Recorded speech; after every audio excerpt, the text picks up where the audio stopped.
Sabin Iqbal എഴുതിയ Vakkom Moulavi my grandfather the rebel എന്ന പാഠഭാഗത്തിന്റെ പാർട്ട് 2 ആണ് ഇന്ന് ഞാൻ ഡിസ്കസ് ചെയ്യുന്നത്. It has always amazed me how a man who had never traveled outside Kerala had such a progressive worldview and futuristic and contemporary outlook. അപ്പോൾ ഇവിടെ എഴുത്തുകാരൻ പറയുന്നത് കേരളത്തിന് പുറത്ത് ഇതുവരെ യാത്ര ചെയ്തിട്ടില്ലാത്ത ഒരു മനുഷ്യന് ഇത്രയും പുരോഗമനപരമായിട്ടുള്ള ഒരു ലോകവീക്ഷണം അല്ലെങ്കിൽ ഭാവിയെ പറ്റിയുള്ള ഒരു കാഴ്ചപ്പാട് അല്ലെങ്കിൽ സമകാലീനമായിട്ടുള്ള വീക്ഷണം എങ്ങനെ ഉണ്ടായി എന്നുള്ളത് എന്നെ ഇപ്പോഴും അത്ഭുതപ്പെടുത്തിയിട്ടെന്നാ പറയുന്നത്. His thoughts and ideas had never gone down well with the Muslim orthodoxy in Kerala. അപ്പൊ അദ്ദേഹത്തിന്റെ ചിന്തകളും ആശയങ്ങളും കേരളത്തിലെ മുസ്ലിം യാഥാസ്ഥികതയുമായിട്ട് ഒരിക്കലും ചേർന്ന് നിന്നിട്ടില്ല. അതായത് പരമ്പരാഗത രീതിയിലുള്ള ആളുകൾ എപ്പോഴും ഇത്തരത്തിലുള്ള കാര്യങ്ങളെ ചോദ്യം ചെയ്യപ്പെടുന്നുള്ള സ്വാഭാവികമാണ്. Little wonder the still is a thorn in their flesh. അതായത് വക്കം മൗലവി ഇപ്പോഴും അവരുടെയൊക്കെ ശരീരത്തിലെ ഒരു മുള്ളായിട്ടാണ് കാണുന്നത്. അതിലൊരു അതിശയോക്തി ഇല്ല എന്നാ പറയുന്നു. M.A. Shakur, senior assistant editor of Dawn and later London correspondent of Pakistan Times and one of Vakkom Moulavi's nephews, once wrote. അതായത് ഡോൺ എന്ന് പറയുന്ന പത്രത്തിന്റെ സീനിയർ അസിസ്റ്റന്റ് എഡിറ്ററും പിന്നീട് പാകിസ്ഥാൻ ടൈംസ് ലണ്ടൻ ലേഖകനുമായിട്ടുള്ള വക്കം മൗലവിയുടെ അനന്തരവന്മാരിൽ ഒരാളായിട്ടുള്ള M.M. ഷക്കൂർ ഒരിക്കൽ എഴുതിയത് എന്താ വെച്ചാൽ, Moulavi Abdul Khadir did not accept the puritanical excesses, petty intolerance and the violent methods of enforcement often associated with Muhammad ibn Abdul Wahab and his movement. 18-ാം നൂറ്റാണ്ടിലെ ഇസ്ലാമിക പണ്ഡിതനും പ്രഭാഷകനും ആക്ടിവിസ്റ്റുമായിരുന്ന മുഹമ്മദ് ഇബിൻ അബ്ദുൽ അൽ വഹാബിന്റെ പേരിലാണ് വഹാബിസം എന്ന ഒരു ആശയം അറിയപ്പെടുന്നത്. അദ്ദേഹത്തിന്റെ ആശയങ്ങൾ അവിടെ ഒരുപാട് ആളുകൾ വിശുദ്ധരെ പൂജിക്കൽ അല്ലെങ്കിൽ അവരുടെ ശവകുടീരങ്ങളിലേക്കും ആരാധനാലയങ്ങളിലേക്കും തീർത്ഥാടനം പോവുക തുടങ്ങിയിട്ടുള്ള വ്യാപകമായിട്ടുള്ള സമ്പ്രദായങ്ങൾ, അതുപോലെ ബഹുദൈവ ആരാധന ഒക്കെ അവിടെ ഉണ്ടായിരുന്നു.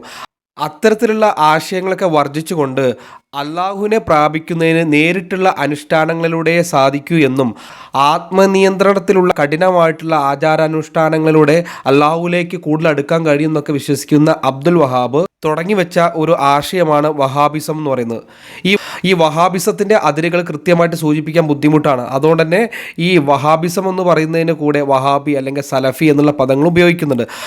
അപ്പോൾ വഹാബിസം പോലെയുള്ള കാർക്കശ്യമായിട്ടുള്ള മതരീതികളോട് മൗലവിക്ക് താല്പര്യമില്ലായിരുന്നു പറയുന്നത്.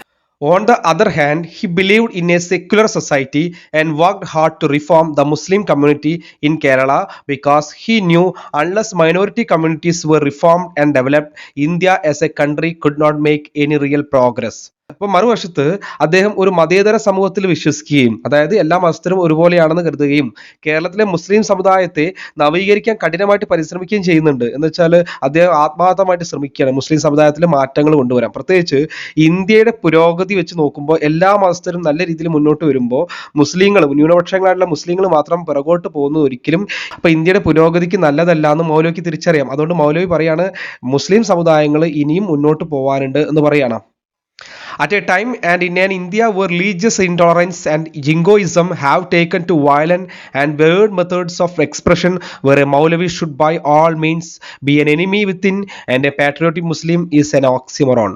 എന്ന് വെച്ചാൽ മതപരമായിട്ടുള്ള ഒരുപാട് അസഹിഷ്ണുതയും പ്രശ്നങ്ങളിലെ ജിങ്കോയിസം, മതങ്ങൾ തമ്മിലുള്ള സ്പർദ്ധയും അക്രമമൊക്കെ ഇന്ത്യയിൽ നിലനിൽക്കുന്ന ആ ഒരു സാഹചര്യത്തിൽ എല്ലാവരും അവരുടെ മതത്തിന് വേണ്ടി വാദിക്കുന്ന സമയത്ത് മൗലവിയാണെങ്കിൽ എല്ലാ മതസ്ഥരും ഒരുപോലെ കരുതുകയും പ്രത്യേകിച്ച് മതത്തിനകത്ത് തന്നെ മൗലവിക്ക് ഒരുപാട് പ്രശ്നങ്ങളും ശത്രുക്കളുണ്ട് അല്ലെ. അങ്ങനെ നിൽക്കുന്ന സമയത്ത് അദ്ദേഹം ഒരു പാട്രിയോട്ടിക് മുസ്ലിമാണ്, ഞാനൊരു രാജ്യസ്നേഹിയായിട്ടുള്ള മുസ്ലിമാന്ന് പറയുന്ന സമയത്ത് അതൊരു വിരോധാഭാസം നിറഞ്ഞാന്ന് ആളുകൾക്ക് കരുതാം. കാരണം അദ്ദേഹം മതത്തിനകത്ത് കാര്യങ്ങളും സംസാരിക്കുന്നുണ്ട്, രാജ്യത്തിന് വേണ്ടി പ്രവർത്തിക്കുന്നുണ്ട്. രണ്ട് രീതിയിലും അദ്ദേഹം മുന്നോട്ട് വരികയാണെന്ന് പറയണം. Vakkom Moulavi story should be told in a different light. സ്വന്തം മതത്തെ നവീകരിക്കാൻ ശ്രമിക്കുകയും മാത്രമല്ല രാജ്യത്തിന്റെ പുരോഗതി ലക്ഷ്യം കണ്ട് മുന്നോട്ട് പോകുന്ന മൗലവിയുടെ കഥ വ്യത്യസ്തമാണെന്ന് പറയണം. He was A men with a beautiful mind അല്ലേ. മൗലവി വളരെ സുന്ദരമായിട്ടുള്ള ഒരു മനസ്സിന് ഉടമയാണെന്ന് പറയാണ് അല്ലേ. വിത്ത് ഡ്രീംസ്, അദ്ദേഹത്തിന് ഒരുപാട് സ്വപ്നങ്ങളുണ്ട്. എന്തൊക്കെയാണ്? Of a secular and united India where people of different faiths lived in harmony. അതായത് വ്യത്യസ്ത മതസ്ഥര് സൗഹാർദ്ദത്തോടു കൂടി ജീവിക്കുന്ന ഒരു സ്ഥലമാണ് ഇന്ത്യ എന്നുള്ള സ്വപ്നം അദ്ദേഹത്തിനുണ്ട്. He also dreamt of his community devoid of all puritanical excess and bigotry and superstitions. അപ്പോൾ അദ്ദേഹം ഇന്ത്യയിൽ എല്ലാ മതസ്ഥരും ഒരുപോലെ കഴിയണമെന്ന് മാത്രമല്ല, എല്ലാ പ്യൂരിറ്റനിക്കലും, എന്താ പ്യൂരിറ്റനിക്കൽ എന്ന് വെച്ചാൽ മതത്തെ നവീകരിക്കാൻ ശ്രമിക്കുന്ന കാര്യങ്ങളും അതൊരിക്കലും അതിര് കടക്കുന്നതാവരുത്, അതിനകത്ത് മതഭ്രാന്ത് ഉണ്ടാവരുത്, അന്ധവിശ്വാസങ്ങൾ ഉണ്ടായിരുന്നു അല്ലേ, അന്ധവിശ്വാസങ്ങൾ ഉണ്ടാവരുത്. സൂപ്പർസ്റ്റിഷ്യൻസും ബിഗട്രി എന്ന് വെച്ചാൽ മതഭ്രാന്താണ് അല്ലെ, അന്ധമായിട്ടുള്ള മതഭ്രാന്തും അതേപോലെ തന്നെ സൂപ്പർസ്റ്റിഷ്യൻസ് അല്ലെ, അതായത് അന്ധവിശ്വാസങ്ങളും മതത്തിനകത്ത് പാടില്ല, മതത്തെ നവീകരിക്കണം എന്നാണ് മൗലവി പറയുന്നത്. He had once written a lead under the title Hindu-Muslim Unity in his Al-Muslim magazine that Muslims should abstain from slaughtering cows and buffaloes even during the Eid al-Adha if it hurts religious susceptibilities of the Hindus. അപ്പോൾ ഇവിടെ പറയുന്നത് വെച്ചാൽ ഹിന്ദുക്കളുടെ മതപരമായിട്ടുള്ള വികാരങ്ങളെ വ്രണപ്പെടുത്തുന്നുണ്ടെങ്കിൽ ഈ ഈദുൽ അദയിൽ, അതായത് പെരുന്നാളിൻ്റെ ഭാഗമായിട്ട് മുസ്ലിങ്ങൾ പശുവിനെയും പോത്തിനെയും അറക്കുന്നുണ്ടെങ്കിൽ അത്തരം കാര്യങ്ങളിൽ നിന്ന് മുസ്ലിങ്ങൾ വിട്ടു നിൽക്കണം എന്നാണ് അദ്ദേഹം പറയുന്നത്. അദ്ദേഹത്തിന്റെ അൽ മുസ്ലിം എന്ന് പറഞ്ഞ മാഗസിനിൽ ഹിന്ദു മുസ്ലിം യൂണിറ്റി അല്ലെ, ഹിന്ദു മുസ്ലിം ഐക്യം എന്നുള്ള പേരിലാണ് ഈ ലേഖനം വന്നിട്ടുള്ളത്. Imagine a century ago a Muslim scholar from a small southern corner of the country urging his own community to do their bit for Hindu Muslim unity.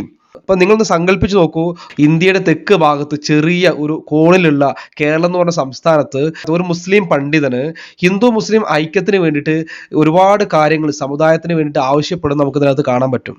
He also had a sharp mind. അദ്ദേഹത്തിന് വളരെ ഷാർപ്പായിട്ടുള്ള അല്ലെ, വളരെ മൂർച്ചയുള്ള മനസ്സുണ്ടായിരുന്നു. Born into a wealthy family in the erstwhile princely state of Travancore, he was trained in languages and subjects by hand picked scholars. നാട്ടുരാജ്യമായ തിരുവിതാംകൂറിലെ ഒരു സമ്പന്ന കുടുംബത്തിലാണ് അദ്ദേഹം ജനിച്ചത്.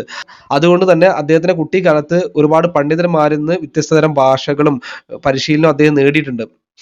His wide reading and quest for knowledge helped him shape a national outlook and realize the importance of education for a social development. അപ്പൊ അദ്ദേഹത്തിന്റെ വിശാലമായിട്ടുള്ള വായനയും അറിവിനായിട്ടുള്ള അദ്ദേഹത്തിന്റെ അന്വേഷണം ഒരു ദേശീയ വീക്ഷണം അല്ലെ രൂപപ്പെടുത്താനും സാമൂഹികമായിട്ടുള്ള വികസനത്തിന് വിദ്യാഭ്യാസത്തിന്റെ പ്രാധാന്യം തിരിച്ചറിയാനും അദ്ദേഹത്തിന് കഴിഞ്ഞിട്ടുണ്ട്. Through foreign publications and books, he was in touch with what was happening around the world. വിദേശ ഭാഷകളിൽ ഇറങ്ങുന്ന പ്രസിദ്ധീകരണങ്ങളുടെയും പുസ്തകങ്ങളുടെയും ലോകത്തെമ്പാടും നടക്കുന്ന കാര്യങ്ങളുമായിട്ട് അദ്ദേഹത്തിന് കൃത്യമായിട്ടൊരു ബന്ധം ഉണ്ടായിരുന്നു, അല്ലെങ്കിൽ കാര്യങ്ങൾ അദ്ദേഹം മനസ്സിലാക്കിയിരുന്നു പറയണം. It matters do with Islam, science or geopolitics. Unlike most religious scholars, he encouraged students to study science and carried articles on photography and films. He believed they were powerful mediums. അപ്പൊ അദ്ദേഹം ലോകത്തെമ്പാടുള്ള കാര്യങ്ങൾ വായിക്കുന്നുണ്ട്, മനസ്സിലാക്കി. മാത്രമല്ല അതിനകത്ത് പലതരത്തിലുള്ള സബ്ജക്റ്റുകൾ, ഇസ്ലാം അല്ലെങ്കിൽ ശാസ്ത്രം അല്ലെങ്കിൽ ജിയോ പൊളിറ്റിക്സ് എന്നിവയുമായി ബന്ധപ്പെട്ട കാര്യങ്ങളൊക്കെ അദ്ദേഹം വായിച്ച് മനസ്സിലാക്കുന്നുണ്ട്. പിന്നെ പറയുന്ന കാര്യം എന്ന് വെച്ചാൽ മിക്ക പണ്ഡിതന്മാരിൽ നിന്ന് അദ്ദേഹം വ്യത്യസ്തമായിട്ട് ചെയ്ത കാര്യം എന്ന് വെച്ചാൽ അദ്ദേഹം വിദ്യാർത്ഥികളെ എൻകറേജ് ചെയ്യുന്നുണ്ട്. എൻകറേജ് ചെയ്യുന്നത് എന്താ വെച്ചാൽ ശാസ്ത്രം പഠിപ്പിക്കാനായിട്ട്, സയൻസ് പഠിക്കണം എന്നാണ് പറയുന്നത്. മാത്രമല്ല അദ്ദേഹം കുട്ടികളെ പ്രോത്സാഹിപ്പിക്കുന്നത് സയൻസ് പഠിക്കാനായിട്ടാണ് അല്ലെ. He encourage students to study science and carried articles on photography. മാത്രമല്ല ഫോട്ടോഗ്രാഫിയുമായി ബന്ധപ്പെട്ട ലേഖനങ്ങളും കുട്ടികളോട് വായിക്കണം എന്നും പറയുന്നുണ്ട്. ആൻഡ് ഫിലിം, സിനിമയെ പറ്റിയുള്ള കാര്യങ്ങളും വായിക്കണം. He believed they were powerful mediums. അദ്ദേഹം വിശ്വസിക്കുന്നുണ്ട് ഇവയൊക്കെ വളരെ ശക്തമായ മാധ്യമങ്ങളാണെന്ന് അദ്ദേഹം തിരിച്ചറിഞ്ഞിട്ടുണ്ട് അല്ലെങ്കിൽ മനസ്സിലാക്കിയിട്ടുണ്ടെന്ന് പറയണം. Growing up as the children of his youngest son Muhammad Iqbal, my sister and I were frequently told about our grandfather's staunch belief in communal harmony and humanity, and how he had opposed and written against the utter foolishness and wrong teachings of the clergy. അപ്പൊ സൗഹാർദ്ദത്തിലും മാനവികതയിലൊക്കെ ഞങ്ങളുടെ മുത്തശ്ശനെ അടിയുറച്ച് വിശ്വസിക്കുന്നുണ്ട്. മാത്രമല്ല ഈ പുരോഹിതന്മാരുടെ, clergy പീപ്പിൾസിന്റെ ഒക്കെ വിഡ്ഢിത്തരങ്ങൾ അല്ലെ, അത് തെറ്റാണെന്ന് അദ്ദേഹം കൃത്യമായിട്ട് എതിർക്കുകയും അതിനെപ്പറ്റി എഴുതുന്നുമുണ്ട്. Early in life, our parents taught us the values of humanity. അതായത് വക്കം മൗലവിയുടെ പേരക്കുട്ടികളായിട്ടുള്ള ഞങ്ങളുടെ പേരൻസ് ചെറുപ്പകാലഘട്ടത്തിൽ തന്നെ കൃത്യമായിട്ട് കാര്യങ്ങൾ പറഞ്ഞു തന്നിട്ടുണ്ടെന്ന് പറയുന്നത്. എന്തൊക്കെ പറ്റിയിട്ട്? ഹ്യൂമാനിറ്റിയെ പറ്റിയിട്ട് അല്ലെ, മനുഷ്യത്തെ പറ്റിയിട്ട്, റിലീജിയസ് ഹാർമണി, മത സൗഹാർദ്ദത്തെ പറ്റിയിട്ട് അല്ലെ, and how important it is to love one another അല്ലെ. ഇതൊക്കെ വളരെ പ്രധാനപ്പെട്ടതാണെന്നും അല്ലെ, മത സൗഹാർദ്ദത്തിന്റെ മൂല്യങ്ങളും പരസ്പരം സ്നേഹിക്കേണ്ടതിന്റെ പ്രാധാന്യം ജീവിതത്തിന്റെ തുടക്കത്തിൽ തന്നെ ഞങ്ങളെ പറഞ്ഞ് മനസ്സിലാക്കാൻ ഞങ്ങളുടെ മാതാപിതാക്കൾക്ക് കഴിഞ്ഞിട്ടുണ്ട്. These values were what ran my father's blood അല്ലെ. ഇത്തരം മൂല്യങ്ങളാണ് എൻ്റെ അച്ഛൻ്റെ സിരകളിലൂടെ, രക്തത്തിലൂടെ ഒഴുകുന്നത് പറയാണ്. It is the same with almost all of my uncles, aunts and cousins അല്ലെ. അപ്പോൾ എൻ്റെ മിക്കവാറും എല്ലാ അമ്മാവന്മാരുടെയും അമ്മായിമാരുടെയും കസിൻസിന്റെ ഒക്കെ സ്ഥിതി ഇത് തന്നെയാണ്. അവരുടെ ശരീരത്തിൽ ഇത്തരത്തിലുള്ള അല്ലെങ്കിൽ അവരുടെ ജീവിതത്തിൽ ഇത്തരത്തിലുള്ള മൂല്യങ്ങൾ ഉണ്ടായിരുന്നു. അതായത് മുത്തശ്ശനായിട്ടുള്ള വക്കം മൗലവി പഠിപ്പിച്ചു കൊടുത്ത മൂല്യങ്ങൾ, ധാർമ്മിക മൂല്യങ്ങൾ കുട്ടികളും പേരക്കുട്ടികളുടെ ഇടയ്ക്ക് അവർ പകർന്നു നൽകിയിട്ടുണ്ടെന്ന് പറയണം. Almost all of us are into reading writing and teaching. അതുകൊണ്ട് തന്നെ ഞങ്ങളുടെ കുടുംബത്തിൽ എല്ലാവരും എഴുതുക വായിക്കുക അല്ലെങ്കിൽ അധ്യാപകരൊക്കെ ആയിരുന്നു അല്ലേ. My early memories are of dinner time discussions between my father and uncles about world literature philosophy and politics. അപ്പോൾ ലോക സാഹിത്യത്തെ കുറിച്ചിട്ടും തത്വചിന്തയെ കുറിച്ചിട്ടും രാഷ്ട്രീയത്തെ കുറിച്ചിട്ടൊക്കെ അച്ഛനും അമ്മാവനും തമ്മിൽ ഈ വൈകുന്നേരത്തെ ഡിന്നർ ടൈമിൽ അത്താഴ സമയത്ത് ചർച്ചകൾ എൻ്റെ ബാല്യകാലത്തെ ഓർമ്മകളാണെന്ന് പറയണം. Russell Koestler book were as familiar as dosa appam and stew. അപ്പോൾ ദോശയും അപ്പവും സ്റ്റ്യൂവും പോലെ തന്നെയാണ് റസലും കോസ്ലറും ബർക്കും. ഞങ്ങൾക്ക് അത്രയും പരിചിതമായിരുന്നു, ഇത്രയും തത്വചിന്തകന്മാരായിട്ടുള്ള. അപ്പോൾ ഇത്രയും ലോക സാഹിത്യവുമായി ബന്ധപ്പെട്ട ആളുകൾ ഞങ്ങൾക്ക് ദോശയും അപ്പവും സ്റ്റ്യൂ പോലെ അത്രയും പരിചിതമായിരുന്നു പറയണം. Academic Charles Kurzman has listed Vakkom Moulavi among the one of the 52 scholars from across the globe who made up the early modernist Islamic movement in his edited book Modernist Islam 1840 to 1940, a source book. Academic Charles Kumarson. അപ്പോൾ academic Charles കുമാർസൺ തൻ്റെ edit ചെയ്ത പുസ്തകമായിട്ടുള്ള modernist ഇസ്ലാം 1940 ആ ബുക്കിനകത്ത് അതിനകത്ത് പറഞ്ഞ കാര്യം എന്ന് വെച്ചാൽ ആദ്യകാല ആധുനിക ഇസ്ലാമിക പ്രസ്ഥാനത്തെ രൂപപ്പെടുത്തിയ ലോകത്തെമ്പാടുമുള്ള 50 പണ്ഡിതന്മാരിൽ ഒരാളായിട്ട് വക്കം മൗലവിയെ തിരഞ്ഞെടുത്തിട്ടുണ്ട്, അല്ലെങ്കിൽ ആ പുസ്തകത്തിനകത്ത് ആഡ് ചെയ്തിട്ടുണ്ടെന്ന് പറയാണ്. The entry on Vakkom Moulavi's reads. അതിനകത്ത് വക്കം മൗലവിയെ കുറിച്ചുള്ള കുറിപ്പ് ഇങ്ങനെയാണ്. He was infatigable in the organizing local Muslim organizations dedicated to secular education, including women's education. Women's education, സ്ത്രീ വിദ്യാഭ്യാസം ഉൾപ്പെടെയുള്ള പല മതനിരപേക്ഷത വിദ്യാഭ്യാസത്തിനും അല്ലെങ്കിൽ സെക്യുലറിസ്റ്റ് വിദ്യാഭ്യാസത്തിനും അല്ലേ സമർപ്പിക്കപ്പെട്ട പ്രാദേശിക മുസ്ലിം സംഘടനകളെ സംഘടിപ്പിക്കുന്നതിൽ അദ്ദേഹം അഹോരാത്രം പണിയെടുത്തിട്ടുണ്ട് എന്ന് പറയാണ്. അപ്പോൾ പ്രാദേശികമായിട്ടുള്ള മുസ്ലിം നേതാക്കളെ അല്ലെങ്കിൽ മുസ്ലിം സമുദായത്തെ ചേർത്ത് പിടിച്ചുകൊണ്ട് സ്ത്രീകളുടെ വിദ്യാഭ്യാസത്തിനും മതേതരത്വം നിറഞ്ഞ വിദ്യാഭ്യാസത്തിനായിട്ട് അദ്ദേഹം ഒരുപാട് പ്രവർത്തിച്ചിട്ടുണ്ട്. അതുകൊണ്ടാണ് അദ്ദേഹത്തെ ലോകത്തിലെ 52 പണ്ഡിതന്മാരിൽ ഒരാളായിട്ട് തിരഞ്ഞെടുക്കാനുള്ള കാരണം എന്ന് പറയണം. Influenced by Muhammad Rashid Rida's journal Al Manar and reformers of earlier centuries, Vakkom Moulavi launched his own call for return to what he called genuine Islam, which include the centrality of the Quran and Tawheed, reinterpreted in the light of modern needs. Muhammad Rashid Rida തുടങ്ങിയ ആളുകളുടെ അൽമനാർ എന്ന് പറഞ്ഞ magazine വായിച്ചതിന് ശേഷം, അതുപോലെ മുൻ നൂറ്റാണ്ടുകളിൽ ഉണ്ടായിട്ടുള്ള മത പരിഷ്കർത്താക്കളുടെ സ്വാധീനം മൂലം വക്കം മൗലവി ഈ ഖുറാനിലെയും അതേ തൗഹീദിന്റെയും ഒക്കെ കേന്ദ്ര ബിന്ദുവിലേക്ക്, അതായത് യഥാർത്ഥ ഇസ്ലാമിലേക്ക് മടങ്ങി വരാനായിട്ട് അദ്ദേഹം ആഹ്വാനം ചെയ്യാണ്. എല്ലാവരും യഥാർത്ഥ ഇസ്ലാമിലേക്ക് മടങ്ങി വരാനായിട്ട് പറയണം. കാലഘട്ടത്തിനനുസരിച്ച മാറ്റങ്ങൾ മതത്തിനകത്ത് ഉണ്ടായിരിക്കും, അല്ലെങ്കിൽ ആധുനികപരമായിട്ടുള്ള ആവശ്യങ്ങൾ ഉണ്ടായിരിക്കും. അതിന്റെ വെളിച്ചത്തിലാണ് ഈ മതത്തിനെ അദ്ദേഹം റീഇന്റർപ്രറ്റ് ചെയ്യുന്നത്. അപ്പോൾ അതുകൊണ്ട് ഖുറാനിലോട്ടും തൗഹീദിലേക്കും കൃത്യമായിട്ട് തിരിച്ചു വരാൻ, യഥാർത്ഥ മുസ്ലിമായിട്ട് മാറാൻ വേണ്ടി പറയണം. This return included the overcoming of ignorance, അതായത് limitation of past scholars, the veneration of saints and other popular religious practices. അപ്പോൾ ഈ ഒരു തിരിച്ചുവരവിൽ, ഈ മതത്തിലേക്കുള്ള യഥാർത്ഥ തിരിച്ചുവരവിൽ അജ്ഞതയെ മറികടക്കുക എന്നുള്ളതാണ്. നമ്മുടെ മനസ്സിനകത്തുള്ള ഒരുപാട് ഇഗ്നോറൻസ് ഉണ്ട്, അതിനെ മറികടക്കുക എന്നുള്ളതാണ്. അതുപോലെ തന്നെ മുൻകാല പണ്ഡിതന്മാരെ പരിമിതികളുണ്ട്, ടാക്കിളുണ്ട്, അതിനെ നമ്മൾ മറികടക്കുക. സന്യാസിവര്യന്മാരെ, സെയിന്റിനെ നമ്മൾ വെനറേഷൻ ചെയ്യുക, വണങ്ങുക, ആദരിക്കുക. മാത്രമല്ല കൂടാതെ മറ്റു മതപരമായിട്ടുള്ള ചടങ്ങുകൾ കൃത്യമായിട്ട് ചെയ്യുക. ഇങ്ങനെയൊക്കെ ചെയ്തു കഴിഞ്ഞാൽ നമ്മൾ കൃത്യമായിട്ടും യഥാർത്ഥ മുസ്ലിമിലേക്ക് നമ്മൾ മടങ്ങുമെന്നാണ് പറയുന്നത്. അതായത് ഇഗ്നറൻസിനെ മറികടക്കുക, മുൻകാലത്ത് പറഞ്ഞു വെച്ച പണ്ഡിതന്മാരുടെ ആ ലിമിറ്റേഷൻസ് ഉണ്ട്, പരിമിതികളുണ്ട്, അതിനെ മറികടക്കുക, ഗുരുക്കന്മാരെ വണങ്ങുക, നമ്മുടെ മതപരമായുള്ള ചടങ്ങുകൾ ചെയ്യുക, അങ്ങനെ കൃത്യമായിട്ട് മതത്തിലേക്ക് മടങ്ങി വരാനാണ് പറയുന്നത്. No wonder even today the popular clergy finds him a bitter pill to swallow. അതായത് അന്ന് വക്കം മൗലവി പറഞ്ഞ കാര്യങ്ങൾ ഇന്ന് പറഞ്ഞാലും അതിന് വ്യത്യസ്തമല്ല. ഒരു അത്ഭുതം പ്രതീക്ഷിക്കേണ്ട. ഈ ജനപ്രിയരായിട്ടുള്ള ഈ പറയുന്ന വൈദികന്മാര് അല്ലെങ്കിൽ മതവുമായി ബന്ധപ്പെട്ട ആളുകൾ ഇന്നും അദ്ദേഹം പറയുന്നത് ഒരു കയ്പുള്ള ഗുളിക കുടിക്കുന്ന പോലെയാണെന്ന് പറയാം. അതായത് ഇദ്ദേഹം പറഞ്ഞു വെച്ച കാര്യങ്ങൾ പലതും കയ്പ് ഏറിയതാണ്, ആളുകൾക്ക് സ്വീകരിക്കാൻ പറ്റുന്നല്ല എന്നുള്ള ചിന്താഗതി അന്നും ഉണ്ടായിട്ടുണ്ട്, ഇന്നും ഉണ്ടായിട്ടുണ്ട്. By the age of 13, he had a patriotic heart beating fervently within him. അതായത് 30 വയസ്സായപ്പോഴേക്കും ഈ വക്കം മൗലവിയുടെ ഉള്ളിൽ ഒരു ദേശസ്നേഹമുള്ള ഒരു ഹൃദയം, അല്ലെ, അത് വളരെ തീക്ഷ്ണമായിട്ട് മിടിക്കുന്നുണ്ടായിരുന്നു പറയണം. He believed in the critical role of the media in social reformation and in achieving and protecting civil rights and liberty. അപ്പോൾ സാമൂഹികമായിട്ടുള്ള നവീകരണത്തിനും അതേപോലെ ഓരോ ജനങ്ങളുടെ അവകാശങ്ങൾക്കും സ്വാതന്ത്ര്യം നേടിയെടുക്കുന്നതിലും അല്ലെങ്കിൽ ആ സ്വാതന്ത്ര്യം സംരക്ഷിക്കുന്നതിനായിട്ട് മാധ്യമങ്ങൾക്ക് നിർണായകമായിട്ടുള്ള പങ്കുണ്ടെന്ന് അദ്ദേഹം വിശ്വസിച്ചിട്ടുണ്ട്. He questioned the divinity of the royal and stood up for the rights of the people as citizens and not as mere a subject of a king. He questioned the divinity, അതായത് അദ്ദേഹം ഈ ദൈവികതയെ ചോദ്യം ചെയ്യാണ്. അതായത് ഈ രാജകുടുംബത്തിൽപ്പെട്ട royal പവേഴ്സിൽപ്പെട്ട ആൾക്കാർ divinity ഉണ്ടായിരിക്കും, അവർക്ക് ദൈവികത ഉണ്ട് എന്ന് പറയുന്ന കാര്യങ്ങൾ അല്ലെ, അതൊക്കെ അദ്ദേഹം ചോദ്യം ചെയ്യാണ് അല്ലെ.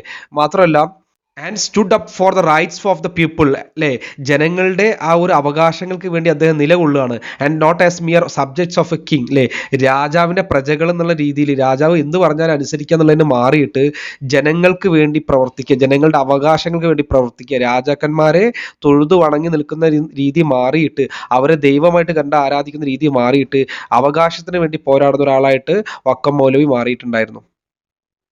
When he started Swadeshabhimani as a weekly in 1905, it was to empower the citizen of Travancore, and he was indeed championing the democratic rights of his countrymen at a time when civil rights movement had not gained any momentum across India. അതായത് 1905 അദ്ദേഹം സ്വദേശാഭിമാനി എന്ന് പറയുന്ന ഒരു വാരികയായിട്ട് ആരംഭിക്കുകയാണ്. അത് തിരുവിതാംകൂറിലെ പൗരന്മാരെ വളരെ ശാക്തീകരിക്കുന്നതിന് വേണ്ടിയിട്ട് അവരുടെ അവകാശങ്ങൾ മുറുകെ പിടിച്ചുകൊണ്ടല്ലേ, ഇന്ത്യയിൽ ഉടനീളമുള്ള പൗരാവകാശ പ്രസ്ഥാനങ്ങളൊന്നും ശക്തി പ്രാപിച്ചിട്ടില്ലാത്ത കാലത്ത് അദ്ദേഹം തൻ്റെ നാട്ടുകാരുടെ ജനാധിപത്യപരമായിട്ടുള്ള അവകാശങ്ങൾക്ക് വേണ്ടിയിട്ട് പോരാടാൻ വേണ്ടിയിട്ടാണ് ഈ സ്വദേശാഭിമാനി എന്ന് പറയുന്ന ആ ഒരു മാഗസിൻ അദ്ദേഹം തുടങ്ങി വെച്ചത്, ആ ഒരു പത്രം തുടങ്ങി വെച്ചെന്ന് പറയണം. He imported an automatic flatbed printing press through Piers Leslie from England more than a century ago at a cost of ₹12,000. When an acre of land in Thiruvananthapuram could be bought for ₹100. തിരുവനന്തപുരത്ത് ഒരു acre സ്ഥലത്തിന് 100 രൂപ ഉണ്ടായിരുന്ന കാലഘട്ടത്തിൽ, അതായത് ഒരു നൂറ്റാണ്ട് മുമ്പ് ഇംഗ്ലണ്ടിൽ നിന്ന് PS ലെസ്ലി മുഖേന automatic flat bed printing press 12,000 രൂപ കൊടുത്ത് അദ്ദേഹം ഇന്ത്യയിൽ ഇറക്കുമതി ചെയ്തു എന്ന് പറയുന്നത്. ഒരു ഏക്കർ സ്ഥലത്തിന് 100 രൂപ വിലയുള്ള സമയത്താണ് 12,000 രൂപ കൊടുത്ത് ഇംഗ്ലണ്ടിൽ നിന്ന് അദ്ദേഹം ഒരു ഓട്ടോമാറ്റിക് പ്രിന്റിംഗ് പ്രസ് ഇന്ത്യയിൽ കൊണ്ടുവരുന്നത്.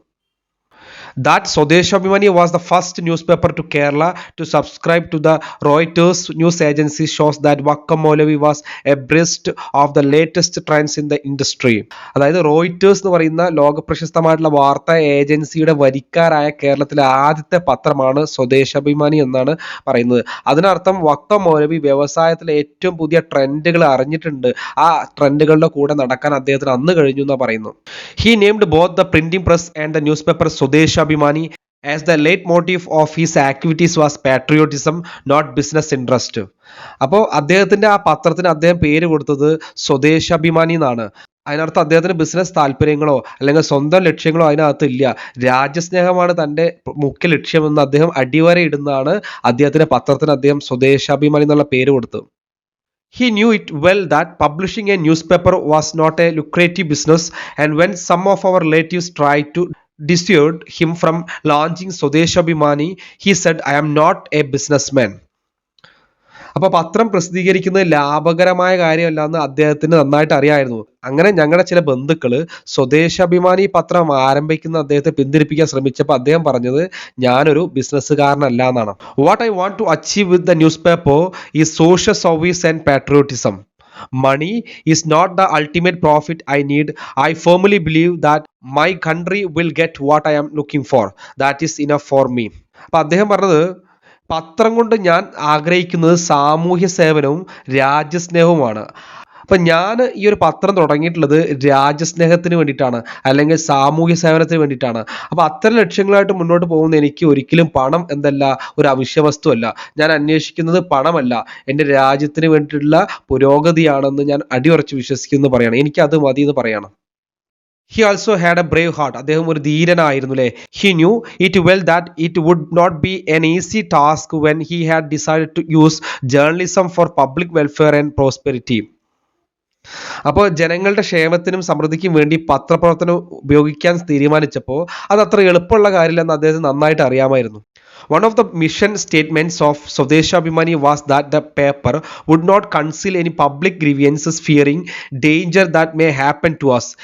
ഇപ്പോൾ സ്വദേശാഭിമാനിയുടെ ആദ്യത്തെ പ്രസ്ഥാനം എന്ന് വെച്ചാൽ നമ്മൾ എന്തെങ്കിലും എഴുതി കഴിഞ്ഞാൽ അതുമായി ബന്ധപ്പെട്ട് ഞങ്ങൾ എന്തെങ്കിലും പ്രശ്നങ്ങൾ അഭിമുഖീകരിക്കേണ്ടി വരും, ഞങ്ങൾക്ക് എന്തെങ്കിലും പ്രശ്നങ്ങൾ വരും എന്ന് ഭയന്നുകൊണ്ട് ഒരു പരാതികളും ഞങ്ങൾ മറച്ചു വെക്കാതെ ഞങ്ങൾ കൃത്യമായിട്ട് എഴുതും. അതായത് ഞങ്ങൾക്ക് മുന്നിൽ ഒരു തടസ്സങ്ങളും ഇല്ല, ജനങ്ങളുടെ പ്രശ്നങ്ങൾ ഞങ്ങൾ കൃത്യമായിട്ട് ജനങ്ങളുടെ മുന്നിൽ എത്തിക്കും. അതായത് ഞങ്ങൾ രാജാവിൻ്റെയും ഭരണകൂടത്തിൻ്റെയും പ്രവർത്തികൾ പേടിച്ച് ഞങ്ങൾ മിണ്ടാതിരിക്കില്ല, ജനങ്ങളുടെ ക്ഷേമത്തിനും ജനങ്ങളുടെ അവകാശത്തിനും വേണ്ടി ഞങ്ങൾ പ്രവർത്തിക്കും എന്നാണ് പറയുന്നത്. ഞങ്ങളൊരു അപകടത്തെ ഭയന്ന് ഞങ്ങൾ പിന്മാറില്ല എന്നാണ് പറയുന്നത്.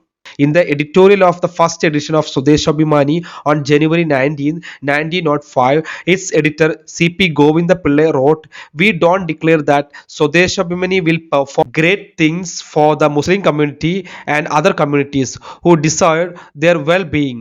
Our primary objective is that Swadeshabhimani's works should promote public welfare and prosperity."